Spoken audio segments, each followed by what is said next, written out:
Hey guys, just wanted to give you a quick video today to help you with part 2 of your diet analysis. If you open up the course in Canvas and you go to the assignment page, read through this general info, and then the first thing that you're going to do is log on to Cronometer.com, which is the free nutrition software that we use to analyze your nutrient intake. Now, actually, before you even do that, I'm going to have you watch this 6-minute video. It'll give you lots of tips and tricks for accurately entering in all the food that you consume during those 3 days, because the more accurate you are, the better grade you'll get on your paper.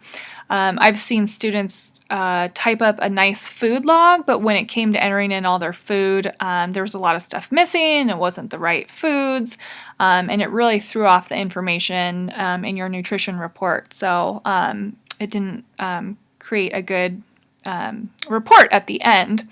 So watch that video, and then you can go to Cronometer. You're going to create your free profile. Then you're going to add all your foods for the 3 days. And then secondly, you're going to add in your exercise for the 3 days, and only add in your intentional exercise. I know I had you log 24 hours each day, but you're going to only enter in the exercise that you did intentionally. So for example, 30 minutes of weightlifting, or your hour of CrossFit, or whatever you did. Don't add in your work time, your sitting time, your housework time, or anything like that. Once you've done that, I actually would click right here to open up this file for understanding your nutrition report. So it's a PDF file.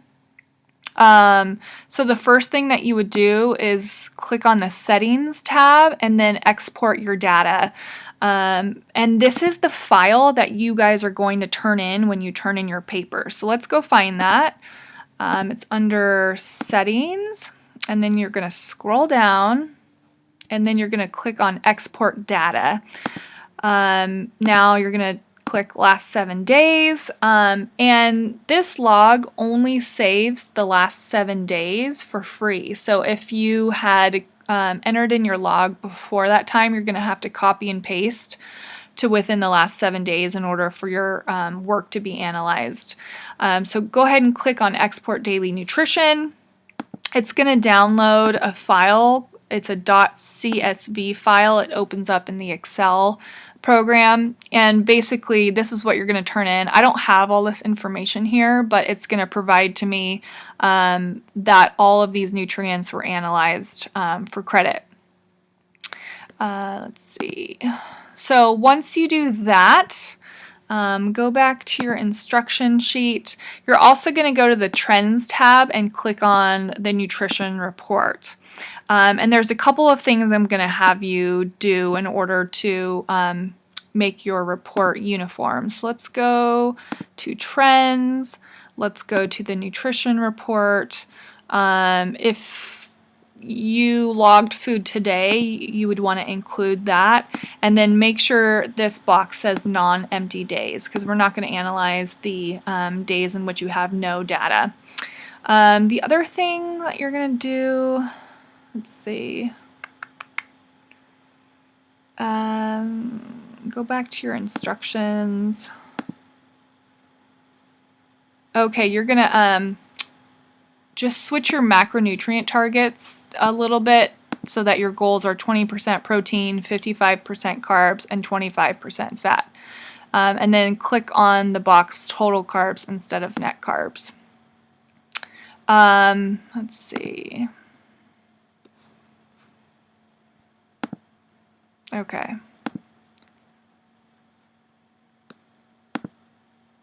Now, once you adjust those parameters, you're going to print this report out. They don't allow you to save it, I don't believe, because then you'd have to upgrade your account, and that costs money. So you're going to print this report out, and this is what you're going to use to write your paper. So you can see here, it'll provide you with what you've eaten, in comparison to what your goal is for your height, weight, age, gender. So there's a lot of information for that. Oops. And this will help guide you to understand which each category, what it's talking about, and just for further information, I've created some hyperlinks here for you to read about. It goes over the calorie budget, macronutrient targets, nutrient targets. You're going to have to read through all of that. Once you've done that, you can start writing your paper. So if we go back here, you're going to click here to download detailed instructions for your paper. So you can open that. Now read through this. It's going to be about a 5 to 7.5 page paper. You're going to have a couple of paragraphs to explain the purpose of your paper and answer the rest of these questions. But then the biggest part of your paper is at least 5 to 6 paragraphs treating each nutritional category as a separate topic and include specific data from your research. So for example, you're going to focus on nutrients of concern, which means what you ate was not within your recommendations. So I have an example here of a student. This student looked at all of their nutrients. I'm not going to show you the whole thing, but they analyzed all of the nutrients in which they either consumed too little or too much. So for example, they're talking about vitamin B6. They talk about the purpose of it. They talk about the recommended intake. They talk about any toxicity concerns. And then if they did not get enough, they're going to talk about focusing on certain foods that contain those nutrients. So for each of the nutrient categories in which you had too much or too little, you're going to type up a little paragraph about them. And it doesn't have to be this much information. It could be 3 to 5 sentences per nutrient that you did not meet the target. Lastly, you're going to write about why exercise is important and talk about that a little bit, and then create a conclusion at the end. I'm looking for a well-written paper that is thoughtfully and thoroughly analyzing your nutrient intake, as well as talking about, why you eat what you eat and how you eat and how all of that really can influence your nutrition intake. So it's due in the next, I believe, 9 days. So if you guys have any questions next week, please don't hesitate to ask, and good luck.